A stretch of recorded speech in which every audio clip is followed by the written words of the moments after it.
So, hello guys, this is me, Japon Medic. We have another video on how to install Ubuntu Linux on Windows 10. So, let's try to enter our password so that we can, or you can see that I am totally running Windows 10 Pro.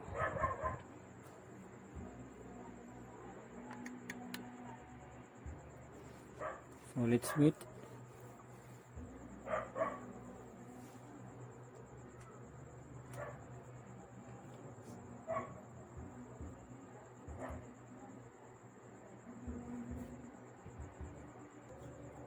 So now let's open this thing, system information. Then let's click enter. So as you can see, Microsoft Windows 10 Pro,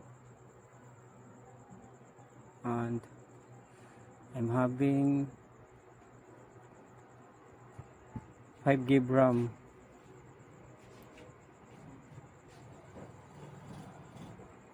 So let's, and also 64 bits. Let's try it. Let's shut down this thing. So let's try to shut down this thing and restart.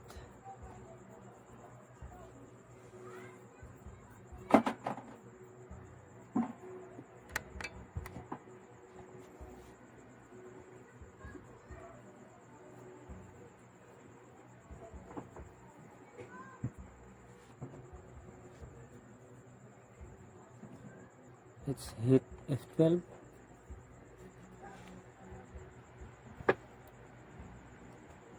Let's look at our Ubuntu Linux in USB storage device. Let's hit enter. As you can see, it boots normally.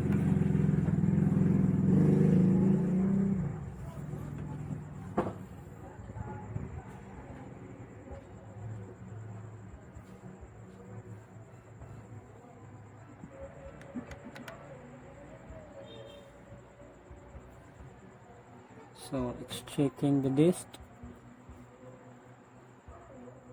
Let's wait until it complete.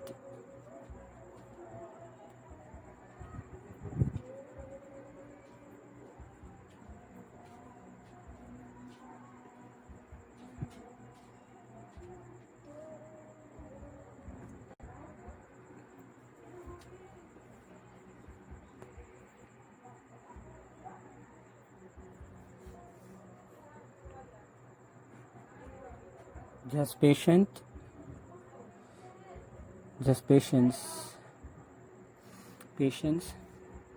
till it complete.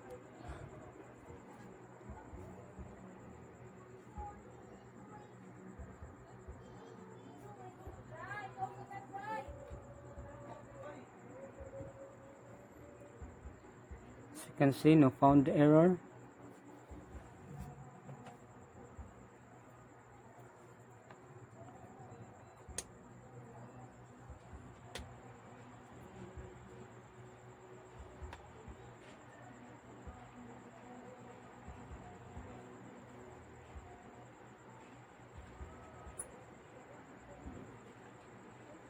So there you are. What a beautiful sound. So now in this step you can install Try Ubuntu or install Ubuntu. With Try Ubuntu, it means you can run the Ubuntu via USB Live without changing your drive disk. In this install Ubuntu completely, the installation of the Linux on your drive. Either you install alongside or completely you erase your operating old system and install the Linux. So let's try this Ubuntu. Try Ubuntu.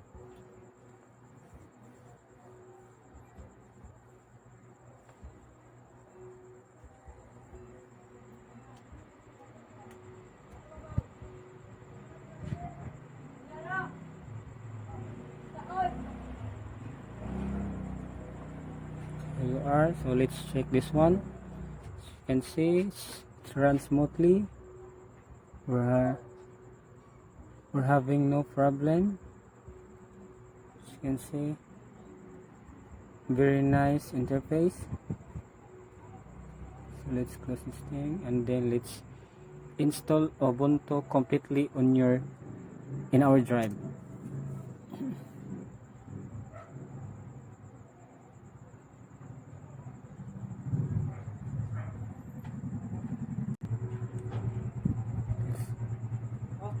Double click this thing, just wait until it will run.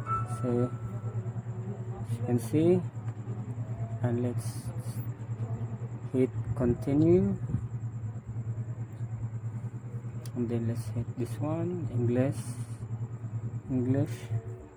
So for now I don't have internet connection, so let's check this one. I don't want to connect a Wi-Fi network right now. Let's continue. So here's another type of installation. You can install minimal installation, or you can install normal, or install another party software, graphics, Wi-Fi, hardware, additional formats. So let's hit this one. I think for now I don't have any internet connection, so let's try to hit this one.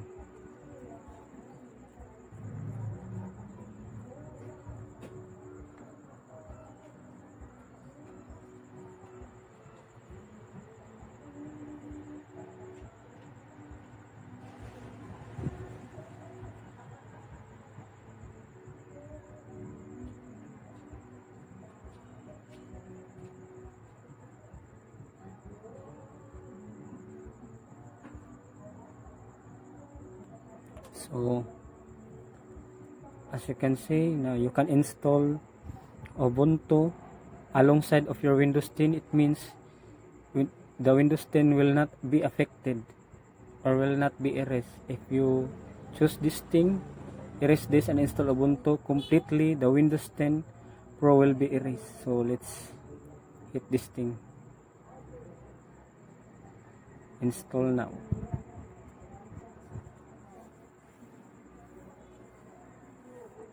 Let's hit continue. So let's hit continue, and then let's type our name here. Let's see, Japon Medic. Then choose our password.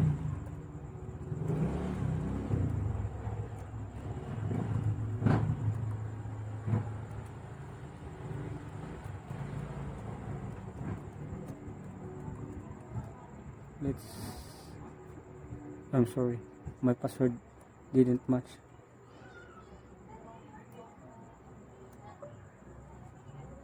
Let's erase this thing.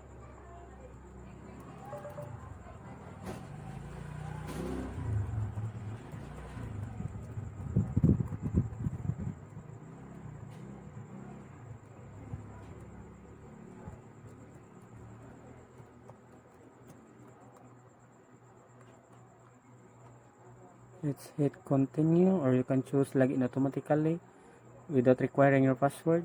So I think we need to choose this thing. Let's hit continue.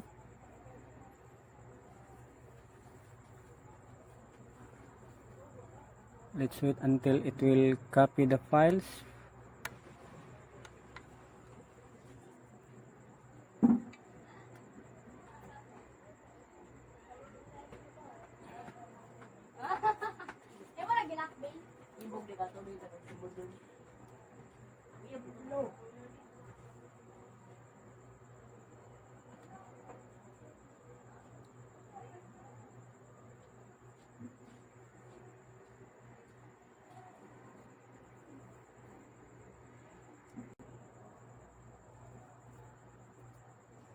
can see, let's try to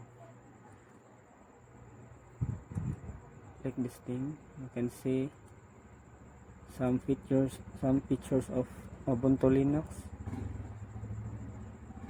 They have also VLC in the Ubuntu app store there. So it's done copying and installing the system now.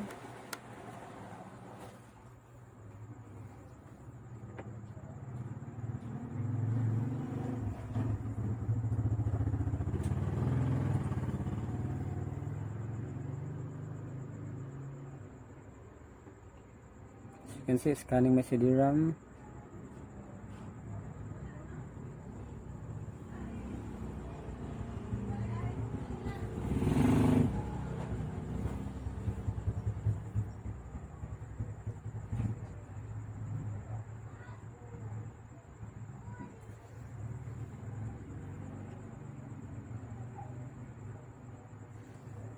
So far so good.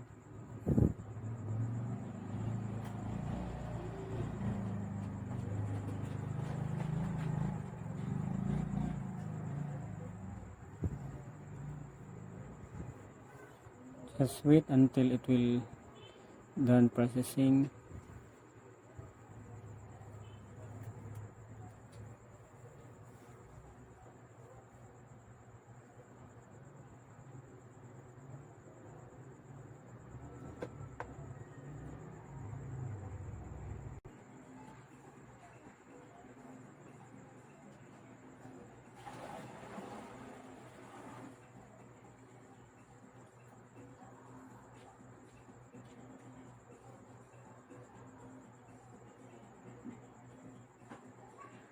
As you can see, there's a AMD64, but my CPU is Intel 64.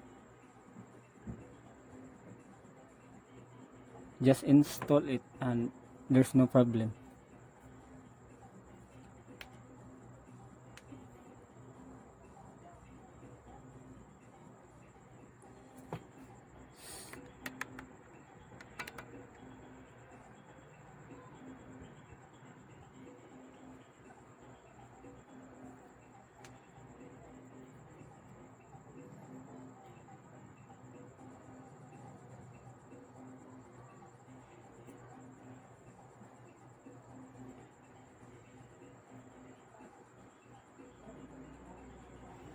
Somebody asked that if they can able to install 20.0 Linux on Intel 64. Yes, you can install. There's no problem for that. Even still name AMD64 here, but still no problem. Just install it if you are running in Intel 64 based.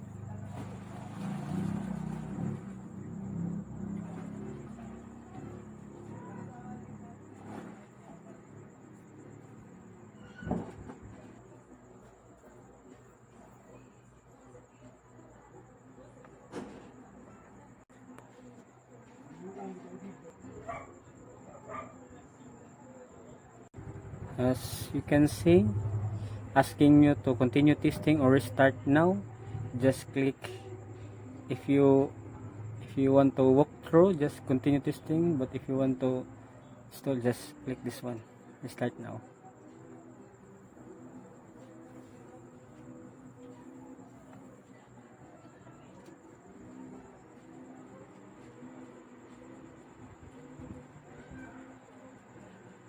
So please remove the installation medium, then press enter. So let's remove the USB and let's click hit enter or hit enter.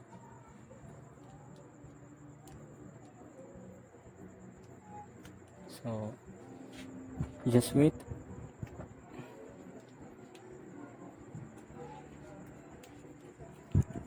Here.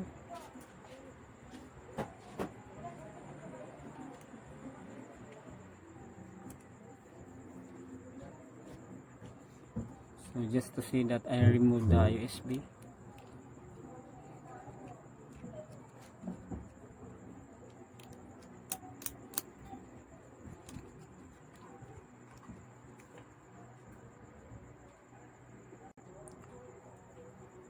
As you can see, the mouse pointer.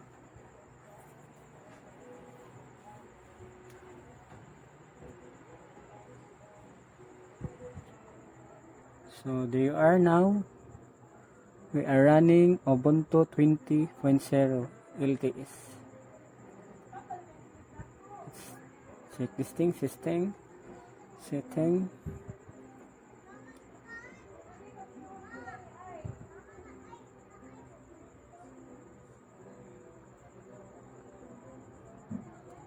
Let's click about.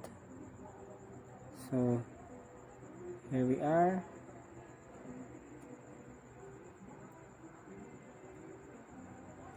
Ubuntu 20.04 LTS 64-bit. As you can see, it's my processor Intel Core i3.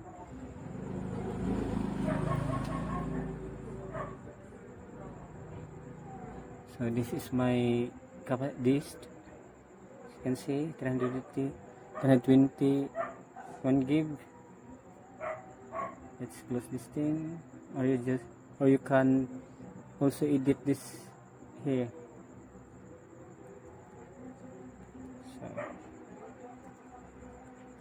So the problem of this is they don't have refresh, as you can see, but still there's nothing wrong with that. Let's try to, as you can see, very smooth.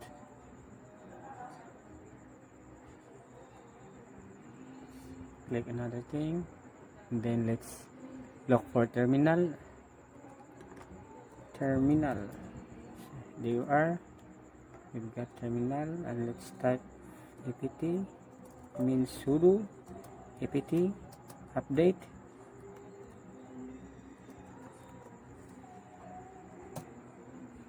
And let's type our password. So we have an error because we don't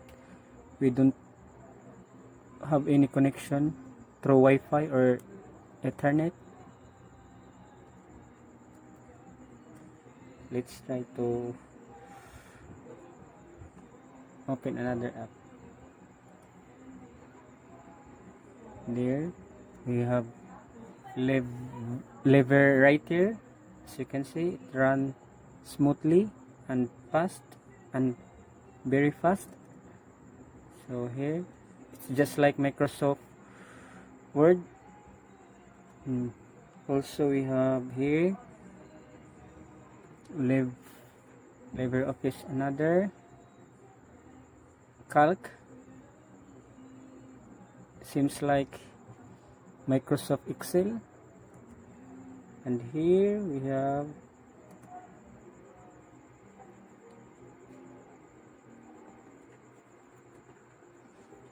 another Office. Seems like Microsoft PowerPoint.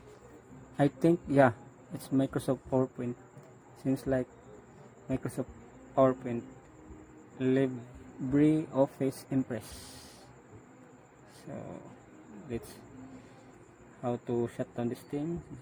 There you are in the top, and then let's try to power off this thing. And that's all. Thank you for watching. Don't forget to like and subscribe Jeepon Medic. Thank you.